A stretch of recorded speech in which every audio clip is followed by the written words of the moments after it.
नमस्कार, think tank में आप सभी का बहुत बहुत स्वागत है। जैसे जैसे गुजरात के चुनाव सामने आ रहे हैं या फिर कह दें कि नज़दीक आ रहे हैं, वैसे ही केजरीवाल के मन में गुदगुदाहट और घबराहट बढ़ती जा रही है। इसलिए नए नए ड्रामे करने वाले केजरीवाल फिर एक नया ड्रामा लेकर आ गए हैं। दरअसल उनका कहना है दिवाली के बाद उनका हिंदुत्व जाग गया, जिसके बाद केजरीवाल का कहना है कि जो भारत की करेंसी है, यानी कि भारत में जो नोट हैं, उनके ऊपर जो महात्मा गांधी की जो फोटो लगी हुई है, उनके बगल में माँ लक्ष्मी और गणेश जी की भी फोटो लगनी चाहिए।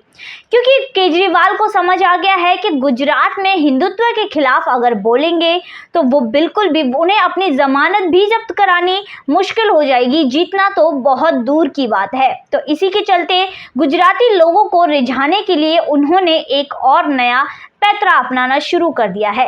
पर सवाल ये है कि क्या उन्हें तब ये बात समझ में नहीं आई थी जब वो वक्फ बोर्ड को दुनिया की सबसे अमीर संस्था बनाने में करोड़ों रुपए पानी की तरह बहा रहे थे, या फिर सीए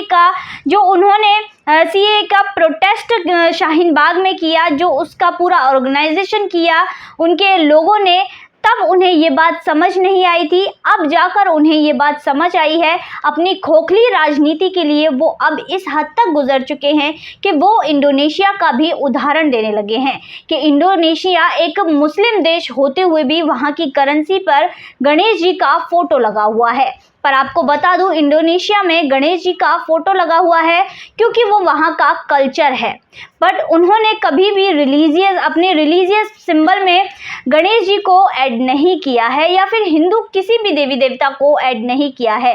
वहाँ पर इन सभी देवी देवताओं को उनके कल्चर के रूप में देखा जाता है। एक घटना हुई जब पाकिस्तान में इंडोनेशिया के कलाकार परफॉर्मेंस देने गए और वहाँ पर उन्होंने रामलीला चालू कर दी, तो पाकिस्तान के कट्टर मुस्लिमों ने इसका विरोध किया कि आप ये क्या कर रहे हैं, आप तो मुस्लिम हैं फिर भी हिंदुत्व को बढ़ावा क्यों दे रहे हैं।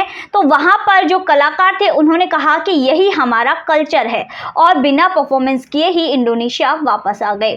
तो इंडोनेशिया का ये कल्चर है। और आपको बता दूं, इंडोनेशिया के पार्लियामेंट के बाहर भी ऋषि मनु की प्रतिमा लगी हुई है, मूर्ति लगी हुई है, और बाकायदा वहां पर लिखा हुआ है जिन्होंने सबसे पहले संविधान का गठन किया वो ऋषि मनु ही है।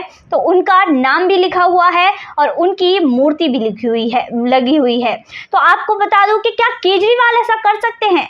केजरीवाल ऐसा कर सकते हैं। वहीं दूसरी तरफ भारत में कोई भी अगर ऐसा करना है तो भारत को हिंदू देश घोषित करना होगा और भारत के संविधान में भी बदलाव करने होंगे। तो गुजरात में ही केजरीवाल ऐसा क्यों बोल रहे हैं? क्योंकि गुजरात में सिर्फ 7 से 8% ही मुसलमान हैं।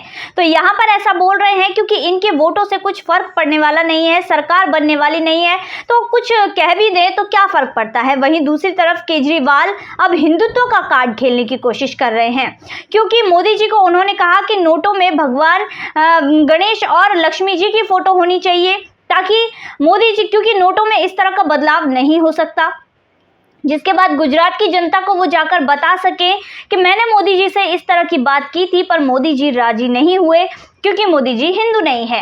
वहीं दूसरी तरफ चुनाव आते ही ये हिंदू कार्ड खेलना शुरू कर देते हैं, मंदिरों में जाना शुरू कर देते हैं, पर चुनाव खत्म होते ही ये सारी चीजें भूल जाते हैं। वहीं दूसरी तरफ अब सवाल सिर्फ ये है कि दिल्ली में आपने इतने पुल बनवाए, हॉस्पिटल बनवाए, स्कूल खुलवाए, क्या इनमें से एक भी इमारत का नाम आपने हिंदू देवी देवताओं के नाम के ऊपर रखा?